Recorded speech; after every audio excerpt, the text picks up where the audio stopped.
This episode originally aired on April 19th, 2024. I'm not Greg Dalton, I'm not Ariana Brocious.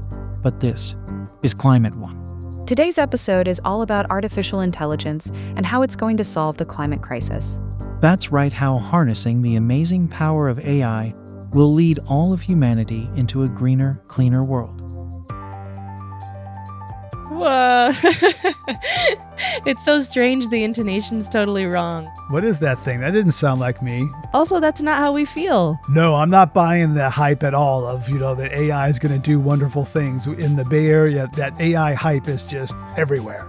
And yeah, there is a lot of hype. There's a lot of hype around what AI can do, right? Artificial intelligence has a lot of powerful applications, and we're starting to see some of those right now. A lot of hype and a lot of fear, particularly around computers taking jobs from knowledge workers. A lot of technological displacement has been factory workers, blue-collar jobs. Now it's coming for us, white-collar workers. Yeah, it is. It's concerning for a lot of people, though. I will say, selfishly, from what we just heard, I think that radio host jobs are safe for the time being, Greg. I think we still sound pretty human, so that's good. Maybe true for me for however many working years I have. For younger people like you, I'm less sure. My bigger worries are around AI's impacts on the climate. No, I do care about your career. Thanks, Greg. Yeah, there are climate impacts and they cut both ways. And as we'll hear on the show today, AI can help optimize the electric grid, make heating and cooling buildings more efficient, and do really cool things like detect where emissions are coming from. And it's able to complete these assessments in a fraction of the time it would take for a normal human. Like most things in life, there are trade-offs. The energy use of AI is massive and growing. A recent study estimates that in just a few years, the extra energy need will equal whole countries the size of Sweden or Argentina. That's unbelievable. That is a lot of power. I'm personally terrified that AI's insatiable power demand will more than outweigh any societal benefits. And that's the central question of today's episode. How do we weigh AI's environmental costs versus benefits? And it's a complex topic we'll do our best to unpack for you today. So we're going to start with the fact that not all AI is created equal. There are different kinds of AI tailored for different goals. Before we started working on this, I lumped all AI together. I thought AI was like Siri or ChatGPT, where you put in a question and then AI gives you an answer in written or spoken form. Yeah, it's still a really new field for most of us, and we're just kind of getting up to speed. ChatGPT uses what's called generative AI, and that's actually what the G in GPT stands for. So it's supposed to generate new sentences or new images, and this is what has my journalist and copywriter friends really scared, right? Because it's kind of coming for their jobs, their work. There's also predictive AI, which uses existing data to do things like predict the weather or detect cancer in a mammogram. Predictive AI uses far less energy than generative AI, and it's also probably where the most useful climate applications are. Right, you can think about the climate applications of better knowing the weather, right? That's going to be increasingly useful in the years ahead. So this balance of whether AI will be good or bad for the climate will probably depend on what kind of AI we're talking about and how it's being used. To help us get a better idea of the overall AI picture, we want to start today's episode with Karen Howe. She's a contributing writer for The Atlantic who also has an engineering degree from MIT. These days, her writing focuses on the intersection of AI and society, and her reporting has taken her deep into the heart of artificial intelligence, including to the huge computing facilities that make it run. Yeah, I'd never been to a data center before, and I really wanted to see it in person. And right before I went, I actually was speaking with a scholar, Mel Hogan, who has been writing about data centers for 10 years. And I was asking her, how big is the data center going to be? Like, what should I be expecting? And she was like, when I first started writing about data centers, I used football fields as a comparison. And now football fields don't make sense anymore. Now it's like university campuses. Oh. And so when I arrived at the corner of this data center campus, I was in the middle of this really kind of desolate area within Arizona where there's farm fields on one side and then there's kind of just desert land for miles and miles and miles. And when I stepped out, it was like 97 degrees. And that was actually the coldest day of that week. And the first thing that I thought was, well, let me try walking around this data center just to get a bodily sense of how big this is because I could see it stretching out further than I could see. But when you're in a place that there's not really a lot of landmarks, you can't really assess like how large is this space that you're in. So I just started walking and thinking, okay, I'm just going to time myself and see how long it takes me to walk around the whole thing.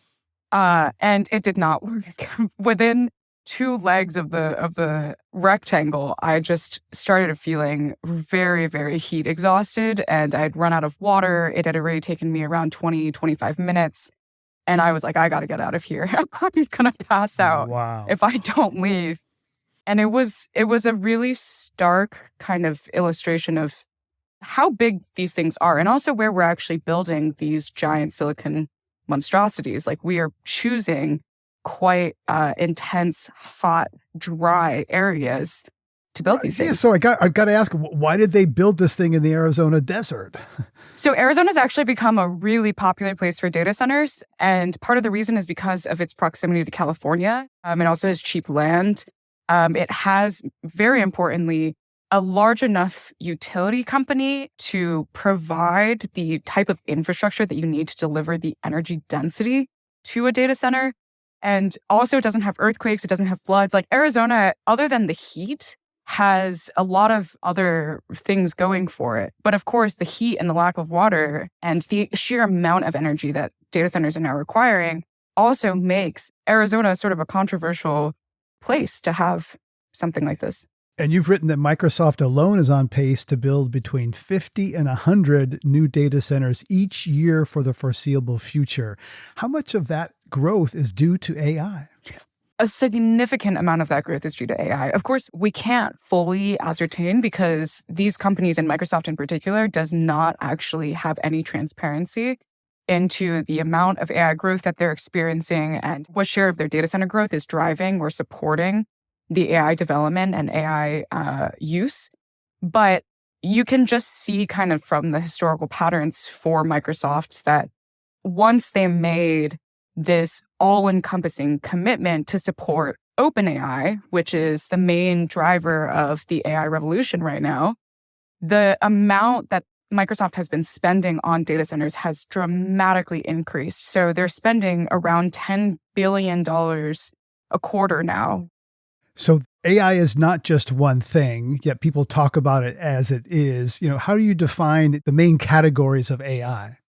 Yeah, this is a great point. AI is many different technologies. And right now we're seeing this huge wave of what we're calling generative AI technologies. And that generative AI, you could boil it down to the idea that it's just taking a lot of our data to train models that generate more data like that. So it's taking our writing to generate more writing. It's taking our images to generate more images. But before that, there were what we now call predictive AI technologies, which is just taking our data to then make predictions about the world. So it might take our images to make a prediction about what is in another image, or what people may have heard of before is things like cancer detection systems or facial recognition systems. These are all of the category of predictive AI, where you're just trying to identify and classify something in the world. And is there a meaningful difference in energy consumption between generative and predictive AI? The way that AI is being developed has completely changed. So before, when you're talking about predictive AI, you start with a problem, like I want to detect cancer in this MRI scan. And then you collect data that's very well scoped to solve that particular problem. You train an AI model to do that specific thing, and you measure it on a benchmark that is to measure that performance. So you will ultimately do all the work, and then you might develop an AI system that can do 99% accuracy on identifying breast cancer in an MRI scan, for example. And because it is like very narrowly and well scoped as a problem, the energy consumption is significantly less than what we're doing now. Now, with generative AI, when you try to teach a system to be able to generate any kind of writing or any kind of image, the sheer amount of data that you are feeding into these systems has already dramatically increased orders of magnitude. And we see stories about how these companies are running out of data on the internet to consume because of the sheer data imperative of these technologies. And once you have that much data, you also have a far larger AI model And that means the amount of energy that goes into training it and also running it after it's finished developing has dramatically increased multiple fold. And you said that Microsoft has been the primary vector for conflating the kind of AI that can be good for climate solutions, like optimizing the grid, maybe predicting weather, with the type of AI that, like ChatGPT, is the greater villain when it comes to energy use, as you've just been describing. What do you think about Microsoft conflating the different types of, sort of good energy, good AI and energy, bad AI? Yeah, I think what Microsoft has done that's quite clever, I guess you could say, is they talk about AI as though it's one thing, and they'll go to these forums like the World Economic Forum or COP, and they'll say it is critical to accelerate the advancement of AI to combat climate change, to make sure that we attain sustainability. And if you go into the weeds, what they're talking about is there are many types of predictive AI technologies that are, in fact, great at optimizing the grid to make sure that as more electric vehicles plug into the grid, you actually can distribute the power in a way that doesn't affect the grid resilience too much. Or they're talking about optimizing the energy consumption of a building to make sure that it drops by 40 or even 60%. But when they say accelerating the advancement of AI, what people register in the public is they think that they're talking about something like ChatGPT, because that is what Microsoft is supporting the development of right now. And so they think, oh, we need more ChatGPTs, we need more generative AI, we really need to double down on this in order to solve climate change. They are not talking about the same thing. They're talking about a fundamentally different category of AI technologies that might be helpful. And they're using that as a cover to then allow or excuse the kind of investments that they are pumping into a much more energy consumptive version of AI. I usually have thought about Microsoft as a climate leader. They were early to have an internal carbon price that they used to have people track the flights they took. They said they were going to zero out the carbon emissions of the entire history of the company. I think Microsoft's been a pretty legit climate leader. Is the pursuit of AI putting that at risk? That is absolutely what I heard from Microsoft employees, both current and former. There are a lot of employees that are very deeply concerned from what they're seeing within the company. And they think that there was a time when Microsoft was taking remarkable strides in pushing the industry forward in terms of sustainability commitments, but that now the imperative to support this AI development, because it is just so profitable and it's done wonders for Microsoft's share price, is starting to consume the original commitments in sustainability. Right. And you also quote Sam Altman, who said at Davos that, quote, "We still don't appreciate the energy needs of this technology," end quote. And he then goes on to seem to suggest that we need an energy breakthrough such as fusion. So we're building these things that are going to need this energy supply that doesn't yet exist. We're creating these, I'm just getting all worked up here talking with you about how we're creating these beasts and the implications of what's being created, and how it seemed to be that the seduction of AI and the profits is taking Microsoft off course of its sustainability commitments. And not just Microsoft. I think the entire tech industry, Google, Amazon, all of these companies also made sustainability commitments at one point. And that also did wonders for their share price. They were rewarded for that in financial markets for making these really strong commitments. And they were rewarded in their brand for making these strong commitments. And now all of them are in this race to the bottom to basically lay down as many data centers as they can to support a technology, a version of AI, generative AI, that still has not fully demonstrated clear value to people, proportional to the amount of resources that it uses. Right. Well, we have lots of hype cycles from Silicon Valley that don't pan out the way the tech bros promise. So do you ever get angry reporting on this? I mean, recently there was this article from The Information scooping the fact that Microsoft is sketching out plans to build a data center that would cost $100 billion, just a single data center that would cost $100 billion. And it would be the most expensive and the largest and the most powerful data center that has ever been built in the history of humanity. And just seeing this kind of headline, it does make me angry, because I'm like, what are we doing here? Has no one noticed what we are allowing these companies to do? Are we just going to continue sleepwalking into this future where we end up with no energy, or we end up consuming more and more and more and more fossil fuels into our oblivion? And whenever I get angry, my husband's always like, take that energy, convert it, and write it into your next story. Like, keep doing what you're doing. And that's what keeps me motivated. But it can be kind of disheartening and demoralizing, because sometimes I'm reading these stories and I'm like, is anyone paying attention to like, we are in a massive planetary crisis right now, and yet we're still just talking about, ooh, like $100 billion data center. Wow, so powerful, so cool. Like, what, where, yeah, it's like really unfathomable to me. So not all flavors of AI are the same. Generative AI like ChatGPT uses a lot more energy than predictive AI, which is trying to answer more specific questions with smaller sets of data. How do you personally balance AI's potential for reducing the climate crisis with its potential to make it a whole lot worse? There are so many AI technologies that we already have that could improve things from an energy and climate perspective. Like we already have algorithms that reduce the energy consumption of a building and optimize it. Or we already have technologies that can optimize the grid to bring more renewables onto the grid. We should just be more clear-eyed about the differences between the different AI technologies and where we should be applying what. Karen Howe, thank you so much for sharing your insights with us on Climate One. Thank you so much for having me. Coming up, researchers are using AI to help track emissions and to see who's being dishonest about their pollution. The type of misinformation we are actually seeing is typically corporate.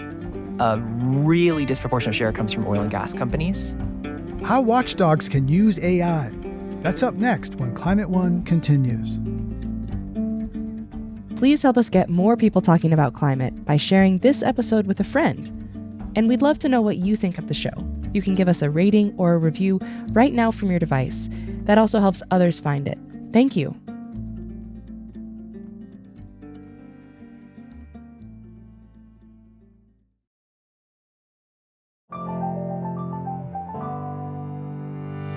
This is Climate One. I'm Ariana Brocious. AI use is growing and growing. That means it needs more energy, more resources, and produces more emissions. Yet, it's also being used to track emissions. One of the groups using AI in this way is called Climate Trace. It's an independent greenhouse gas emissions tracker backed by former Vice President Al Gore. Their data is available to everyone for free, and the results they've published in just the last few years have created a whole new level of staggering transparency. Polluters who are able to mask their emissions through their own reporting or misinformation campaigns can no longer lie and hide. And even honest players have more accountability tools at their disposal. Gavin McCormick is co-founder of Climate Trace. I asked him how AI is making emissions tracking on a large scale possible, and what results he's seeing. One of the things that has happened for a long time in climate change is we've had good monitoring of the total emissions in the atmosphere. We've had pretty good monitoring at a country level of what's going on. But the difference between what's the total industrial output of China versus what is this factory's carbon footprint is it's way more actionable. So just to give you one among many examples, we've been working with a bunch of companies who buy a lot of steel. And we can see that some steel facilities pollute about 10 times more emissions than others to produce the same product. So now that we have data like this, we've been able to help a lot of companies like Tesla and GM start to buy steel from steel factories that were really clean, but actually had more capacity. And our hope is that this is a way that data can make it kind of painless to reduce emissions, because nobody had to go build a new clean steel factory to get more steel. We're just using what we already have smarter. So shifting the sourcing to a source that is less greenhouse gas intensive or emitting. I was recently at an oil and gas conference, and there was a lot of discussion about methane emissions in particular and the rise of more monitoring like Climate Trace. And my guess is that big industries are concerned and aware that they're now going to be monitored more closely. And so they may need to rein in some of their practices. But when we talked before, you also mentioned that there are just sort of unknown emissions, even by companies or practices that may be trying to kind of keep their emissions in check. So tell me a bit about what you've found when you've been able to point source these emissions. Yeah, one of my favorite examples is landfills. So landfills turn out to be a surprisingly significant source of emissions. The biggest thing we've found using satellites to look from space is there's just a lot more landfills worldwide than were commonly known. So we've compared to a lot of nations' inventories of landfills, and in some cases there's 4 times more than were known. What I think is interesting about landfills, it's not like anyone was trying to hide those emissions. They were just kind of forgotten. And so I think one of the most interesting things data does is it doesn't just answer the question that you thought to ask. It sort of says, what emissions are you maybe not paying attention to that maybe you're not opposed to doing better? So that's great. That's a great example. And then let's return to this idea of the sort of keeping people honest, for lack of a better word. So how has the data that Climate Trace has been gathering helped industries or countries, maybe from a regulatory side, be able to better track and monitor emissions? Yeah, so we've worked, for example, with one country that did not know how intensive its own oil and gas sector was in terms of emissions. I can't promise that the next step is they're going to clean it up, but I can tell you that the regulators literally had no idea. And we were able to quietly, behind the scenes, inform them that there's a lot more methane coming out of their facilities than they thought. We worked with another country who suspected that the states of that country were lying to the federal government about their own emissions. And the federal government was interested in cracking down on emissions. And what we were able to do is give them sort of objective third-party validation to which of their states were probably giving them accurate data and which of their states maybe were fudging some numbers. We will never know behind the scenes what the next step is, but we can tell you that a year later, that country announced some pretty significant environmental policies, and we like to think we might have had a hand in that. Cool. Okay.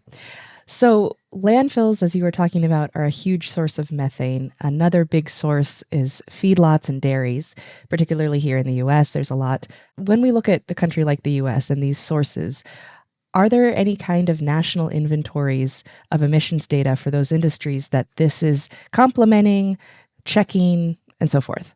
Yeah, it's a mix. So we've really seen different countries are in different places. So for example, for factory farms, the country worldwide that does it best is Uruguay. They have a really, really good inventory of every cow in the country. A country that does it really badly is the United States, where for political reasons, there's been a lot of pressure to actually forbid the federal government from keeping a detailed inventory of factory farms and their emissions. That's fairly complicated. But the United States actually is quite good at monitoring transparently power plants, which other countries don't do very well. And we see patterns like that all the time. So you're saying, just to underscore this, that the U.S. prohibits the collection of emissions data from factory farms, from large dairies and feedlots. Yep. The EPA is not allowed to have a list, and that is clearly not a scientific, that is clearly a political decision. Yeah, interesting. Okay. So this episode is about the role of artificial intelligence. Climate Trace went from publishing data about thousands of emitters to 350 million emitters in just over a year. How did AI enable that? So AI, and really all software is like this, but AI is a good example, really has this property where it can take a long time to make a model, but then running that model many, many times is actually quite easy. So it took us more years to set up the ability to monitor a facility from space than it took us to go towards more than half of global facilities. And we're hoping this year to more or less finish the job. So we've talked on this show about the energy demands of AI and the concerns around how much it can consume. And when we talked before, you were very helpful in sort of explaining that there are differences in where the power is coming from, how clean it might be at any given time, and then also the sort of power needs of different aspects of AI implementation. So you were just describing building the tool, and from my limited understanding, that takes a lot of power, right? Whereas maybe running it doesn't. So could you unpack that a bit, the sort of complexities behind the concern around AI's energy usage? Yeah, so first of all, I think that energy usage is the environmental issue here. We as a society are using so much more AI now. All signs are pointing towards more and more. And it's really that electricity consumption that could cause such environmental harm. And in general, the pattern with AI is training a model is very, very electricity intensive, whereas using a model, not necessarily very electricity intensive. Kind of similar to building a factory is harder than using a factory. And so what I think is really interesting there is that that means that in many cases, you have an enormous amount of electricity consumption at a particular time, and then kind of like a little dribble of electricity consumption later. And the carbon footprint of that totally depends on, well, what time was it? Was it a time when the solar panels were shining and the wind was blowing and there were relatively clean power plants on the grid? Mm-hmm. Or was it a time when it was peak energy demand and they were running extra oil plants and coal plants to run that power?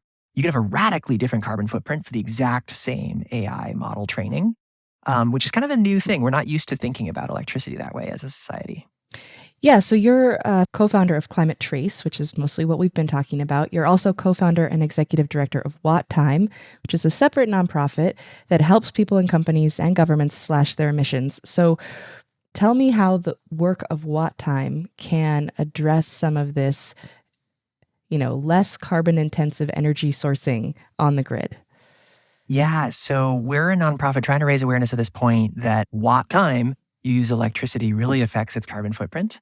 And so a great example of that is if you have data on, well, when was the wind blowing? When was the sun shining? What is the moment that they were throwing away surplus renewable energy because nobody was using it?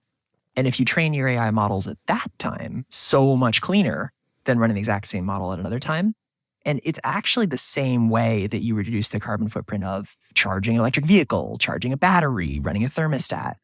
But what's particularly interesting about AI is so much of the electricity consumption happens in a really short time. And you can even do crazy things, like you could even choose to train a model in a different location. So we're also working with companies like Microsoft to say, hey, if it's a really clean grid in France right now and a really dirty grid in Germany right now, maybe you want to run that compute job in France today. And that's a very different way of thinking about energy than we're used to. This sort of gets at this like meta idea of, AI being used to make AI better. Is that in practice happening? Are we seeing AI being implemented to make itself cleaner? Yeah, we are now using AI to figure out how to run AI to have a lower carbon footprint. And there's this wonderful eat your own dog food component of it. Yeah. As we know, there's been commitments made by countries all around the world to reduce their emissions by certain targets to hope to meet the Paris Accord goals of keeping global warming under 1.5 degrees. How are governments using Climate Trace's information so far? Yeah. The main thing that we've heard so far is it is difficult to affect the official system of country. There's often years of inertia in the ways that the books are kept. But a lot of what actually happens in the Paris Agreement is about reputation. So the Secretary General of the UN in particular has been very insistent that having an open, transparent data set like Climate Trace that makes it really clear which countries are lying about what really changes the politics in a hurry. One thing I'm delighted to share is that the outcome of that has been different than we expected. So we went into this thinking that we were going to find a bunch of liars and that there's going to be really awkward conversations at the next COP. That's really not what happened. So one of our biggest findings is that the vast majority of countries have been much more honest with each other than the climate negotiators themselves thought. And so oddly, the political implications have been a higher level of trust between countries trying to figure out whether they want to kind of like trust each other more and commit to deeper cuts, which is not the way we expected this project to go, but that's science. That's great. I mean, that's counterintuitive, but nice to hear that the countries are sort of being honest about what they're doing. Yeah, trust is the foundation of the Paris Agreement. I think it's easy to, a lot of folks kind of think of it as like there's some set of rules or some cop who's going to force us to cut emissions. There's nothing like that. The only thing the UN has is reputation and trust. And it turns out if we have that, that really matters. Mm-hmm. So we touched on the concerns around energy consumption of AI. There are some other concerns as well. One of those is misinformation. So my brain goes to things that got a lot of attention, like videos that have been edited to make somebody sound different or to say something different than they actually did, or images that have been altered to misrepresent something. But when we're speaking about misinformation, particularly in the climate space that is aided by AI, what does that look like? In this case, I actually think that AI is more of a solution than a problem. I think in the specific space of climate, we've been up against misinformation for a long time. This goes back to the 70s. Right. And the general playbook is just kind of obfuscate, deny, pretend nothing's happening. And AI that can just show you real imagery, not tampered with, of what actually happened, it really tends to empower those seeking truth more than those seeking the opposite. And so as a general rule, I'm actually not terribly worried about misinformation from AI in the climate space, although it probably is a big problem in other fields. So you feel that way because you think that the power of AI, it can validate truthful data? Yeah. And I think one of the things that is really interesting is the only place I am seeing some misinformation is as it gets harder and harder to deny the real world physical emissions, we're seeing more corporate shell games on saying, those emissions might be happening in the real world, but due to some funny accounting rule, they're not my fault. They're not my problem. Or I've offset them over here. I've offset them over here. My favorite new trick is one company is trying to cite data centers, the ones powering AI, near nuclear power plants or windmills because they argue that that makes them clean. That doesn't do anything for the windmill or the nuclear power plant. Right. Unless they're connected directly to it, which they probably are not. Right, which they never are. Well, speaking of the energy consumption, how concerned are you about the actual amount of energy that AI is going to continue to consume? Yeah, so this is another area where trying to follow the data, I reached a conclusion that is not what I originally would have expected. So I think the volume is going to be large. But also, I am really seeing serious activity by most AI companies to really try to power it with renewable energy. And it helps the renewable energy so much cheaper now. So I actually think as a society, we are doing pretty well on the carbon footprint of AI. And people actually maybe should be relaxing about it a little bit. I do think that other industries like Bitcoin are very different. We've noticed a real difference in, if Bitcoin and AI both use a bunch of electricity, how much are different companies trying to power it from clean sources or not? It's Bitcoin where I'm seeing more powering it on coal and oil, and AI I'm seeing a lot of powering it on solar and wind. Interesting. Well, and also with Bitcoin, it's sort of in an exponentially more energy needed to crack the code, right? I don't think AI works quite the same way. So how do you personally balance AI's potential for mitigating the climate crisis with some of these risks we've talked about? Yeah, so we actually just last week tried the exercise of counting our own carbon footprint. It turned out that we can measure about 50 million tons of emissions that we've reduced and something like 3 tons of emissions that our AI carbon footprint has caused. So it's not zero, but that ratio is pretty staggering. So we actually concluded that flying is a bigger source of carbon footprints for our team than all the AI compute we use. And I don't mean to say we shouldn't be cleaning up AI, but I do think that when you actually look at the numbers, particularly given how much of it is powered on clean energy, it's probably not as bad as you think. And then hopefully there's this potential for continued optimization of these other renewable energy systems that we want to actually improve the grid and emissions writ large, right?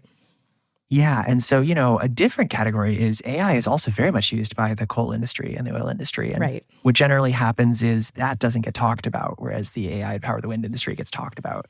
So I couldn't tell you how many extra tons of pollutions are we going to have because the oil industry has better technology now. But that's probably a large number too. Mm-hmm. Yeah, that's a good point. Gavin McCormick is co-founder and executive director of WattTime and co-founder of Climate Trace. Gavin, thanks so much for joining us on Climate One. Thanks so much for having me. This is fun.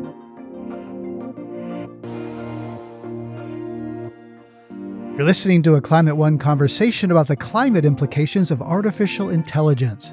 Coming up, we know that burning fossil fuels continues to amplify fires, floods, and droughts. Can AI help protect us? A lot of these extreme weather events are changing, and I think AI can be used to help us improve our prediction and understanding of these events and be able to weather them better. We'll be right back.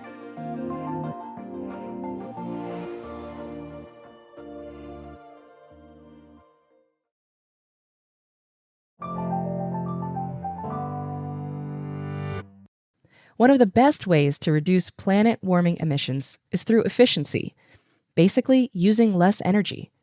If we didn't need so much power, we wouldn't need to burn so much fossil fuel. And predictive AI can help us understand how to do that. Priya Donti is an assistant professor at MIT and co-founder and chair of Climate Change AI, a global nonprofit trying to foster the responsible use of AI for impactful climate action. Her own research focuses on optimizing the country's electric grid and maximizing efficiency throughout our energy system. She sees countless ways AI is already being used to advance the cause.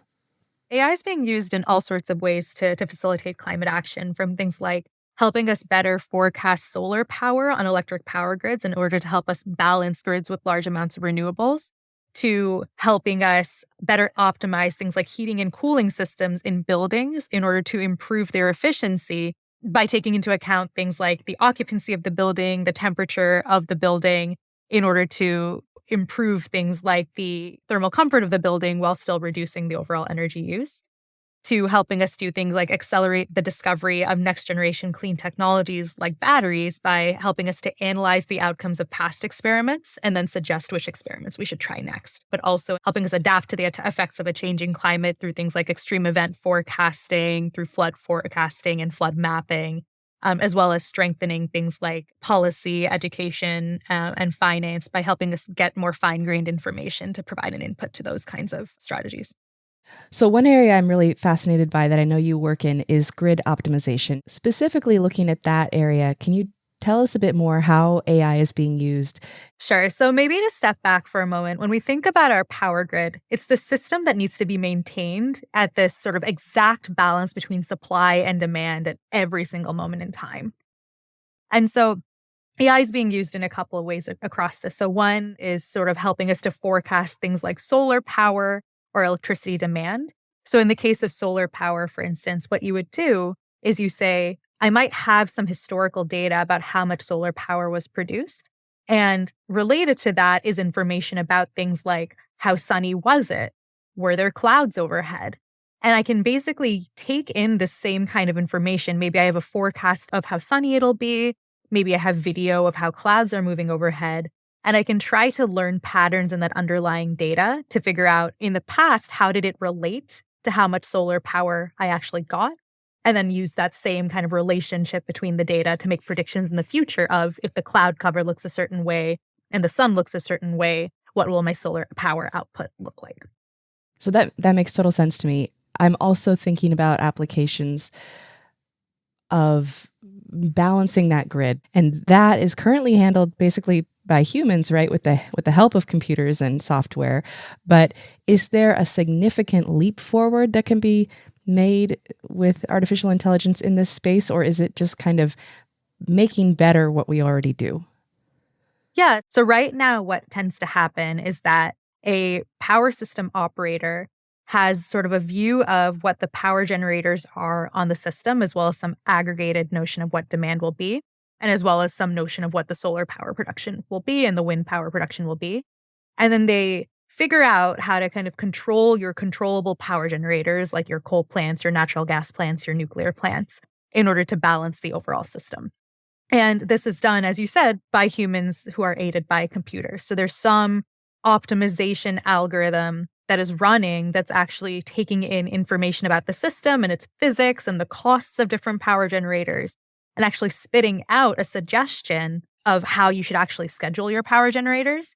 And then that might be modified by humans based on knowledge they may have that's not in the system, or based on considerations like, okay, I'm the person who's in charge of thinking about how we schedule power generators 24 hours ahead. There's a different person at a different desk who thinks about 1 hour ahead. And so you need to coordinate with each other.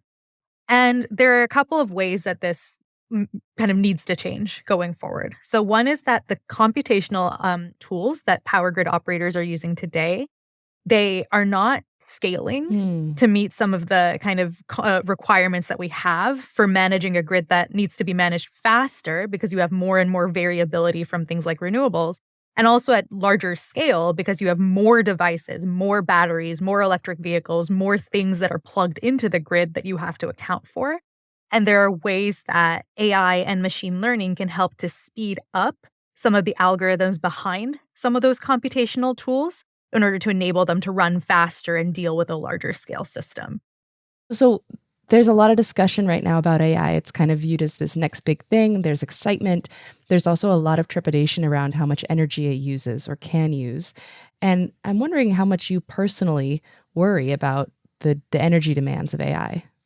Yeah, so I definitely worry about this. And not necessarily because I necessarily know that the impact is going to be big or small, but precisely because we don't know. And as a result, we actually don't, I think, have as good a sense of what specific levers we can really be taking in order to address some of the growing computational impact. I mean, fundamentally, we have to drive every single sector to net zero when it comes to greenhouse gas emissions. That includes AI. And so we need to know what's going on underlying in terms of how compute loads are being run and things like that in order to do something about it.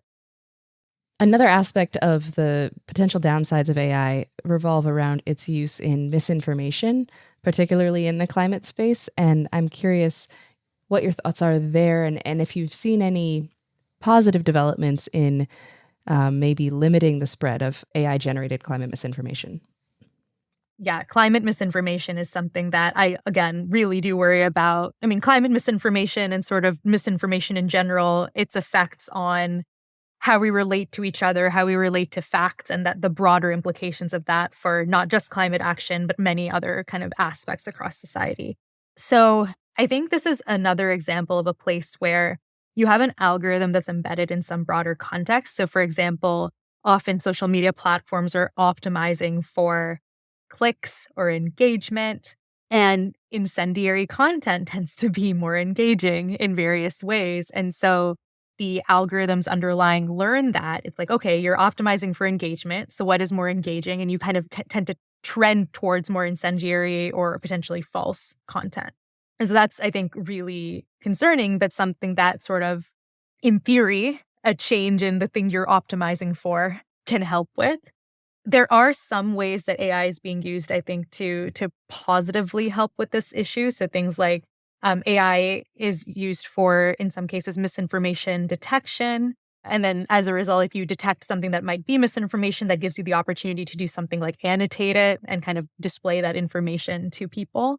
And so I think there are some good applications here, but I think fundamentally, without changing the objectives of the platforms that AI algorithms are accelerating, that misinformation is going to be a huge issue. And changing objectives in a situation where engagement is ads, is money, and that's how these companies are profiting, you really have to change the underlying incentives in order to really change what's going on here. Tricky. So overall, how do you balance the potential risks of applying artificial intelligence to climate challenges with the potential benefits? Yeah, so fundamentally, when it comes to AI, there's an extent to which the cat is out of the bag, right? It is used across society. And I think while I understand the rationale for doing things like saying, let's halt the development of AI, given that it's accelerating systems across society and disproportionately accelerating, again, things for people with money and power already, I do think the cat is out of the bag there. And so then the question is, how do you make sure to sort of steer the way society uses AI in the potentially most beneficial directions? And I think that has to do with a combination of how do you get people who are, first of all, like working in AI to actually leverage those tools for beneficial causes like climate action and sort of channel that interest, make it an attractive and viable career to be someone who works in climate using those skills.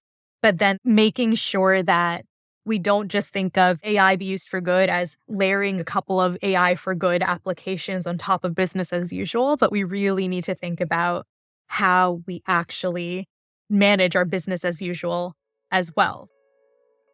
Priya Donti is an assistant professor at MIT and co-founder and chair of Climate Change AI.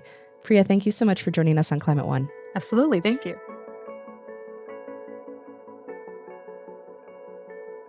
We know that weather is becoming more and more extreme as the planet heats up. That extreme weather has a real human cost, especially in poorer areas, places that don't have the resources to protect themselves from the worst of the damage. What if AI could help make weather predictions more accurate and make them sooner? That's what I wanted to talk about with Amy McGovern. She's a professor of both computer science and meteorology at the University of Oklahoma. She researches developing trustworthy AI for severe weather. I want AI to be able to make a positive difference in the world. I want it to be able to save lives and save property. And my personal experience with weather isn't just living in Oklahoma, although I think I get every single piece of weather in Oklahoma that I got anywhere else I ever lived. We just get it all at once and sometimes in the same day.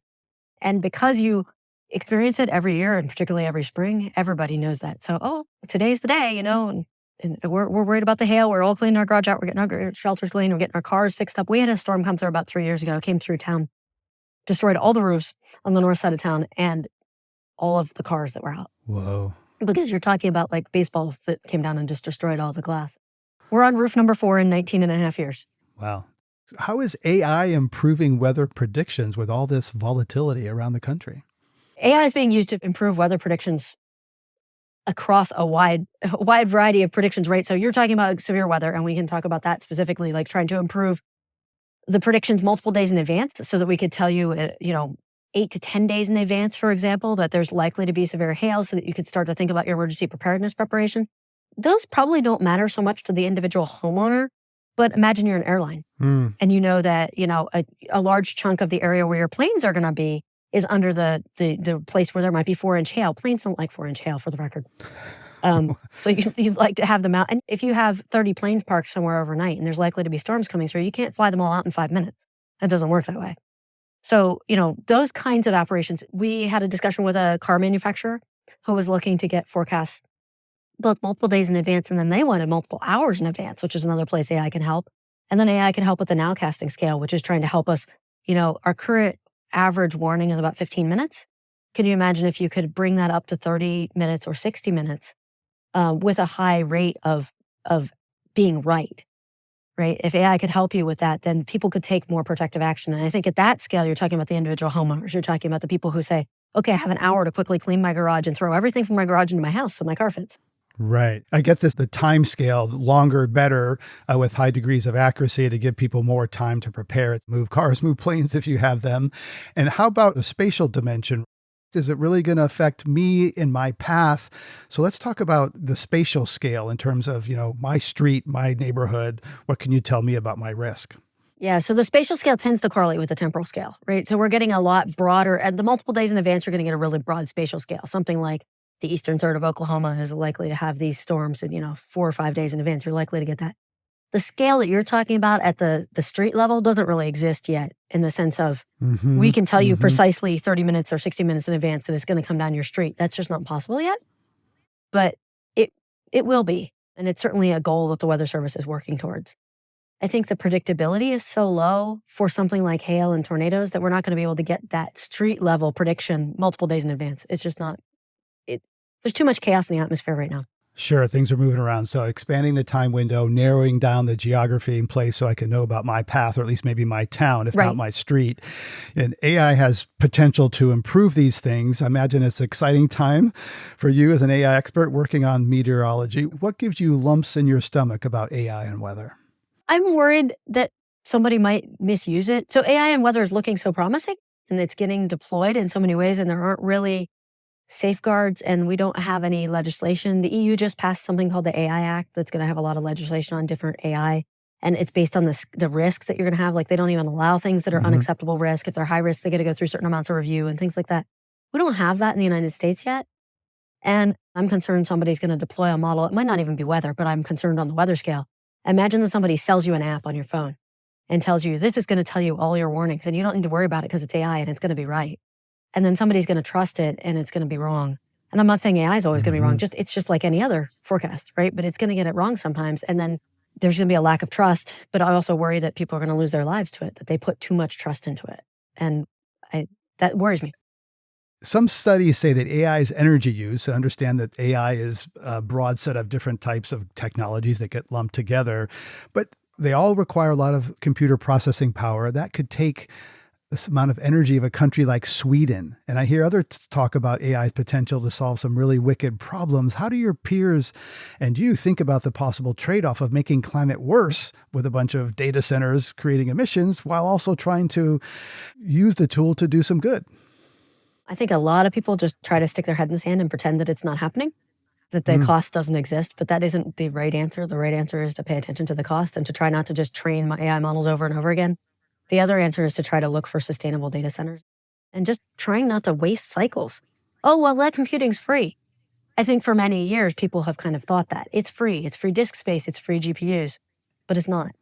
It costs energy, and people need to realize that. Right. We don't often think about all the files we store in the cloud, for example. That's using some data somewhere, right? Using energy. It's not free storage in an energy sense or a climate sense.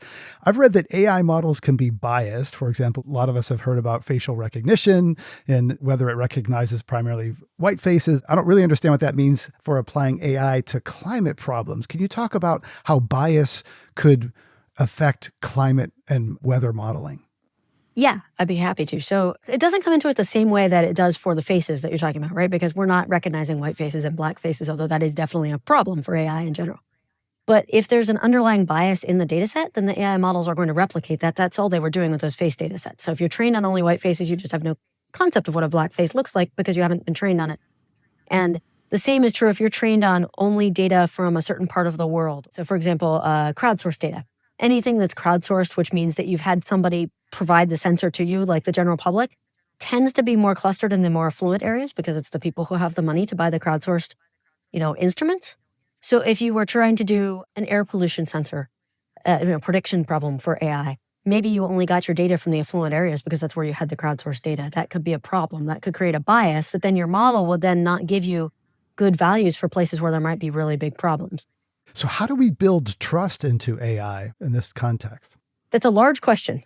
Trust is not a binary. Trust is a spectrum. And trust is something that we really need to work with our end users.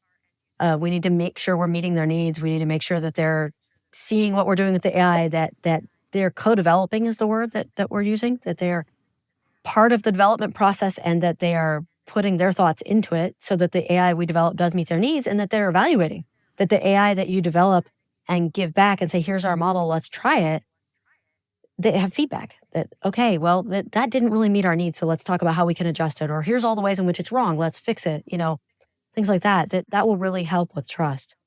And also, I don't think you can just develop something and hand it to somebody and say, here's your AI model, you should trust it. That actually gets us back to the lumps in the stomach question you asked earlier, right? Because I'm going to hand you that model, but it might not work for what you need. Right. So, is there one place you come to about this mix of excitement and concern about where AI and weather are going? I'm excited. You asked me for the concerns, so I gave you some concerns, but I'm excited that AI is going to be really able to improve our predictions, both on the short term and on the longer term, so that we can be better resilient as a species and as an environment, like not just our human species, but all the species. As our climate is changing, a lot of these extreme weather events are changing.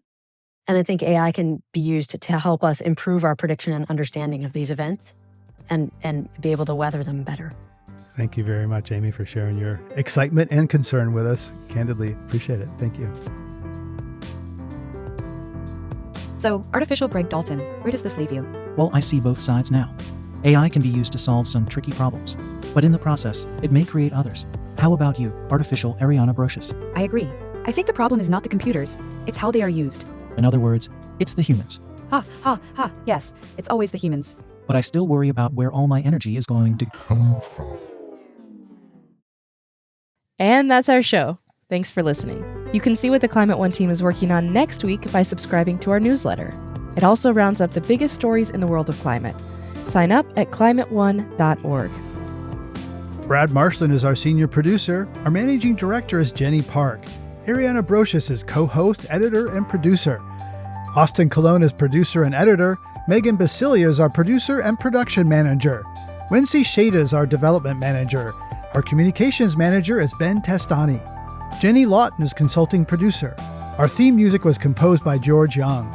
Gloria Duffy and Philip Yun are co-CEOs of the Commonwealth Club World Affairs, the nonprofit and nonpartisan forum where our program originates. I'm Greg Dalton.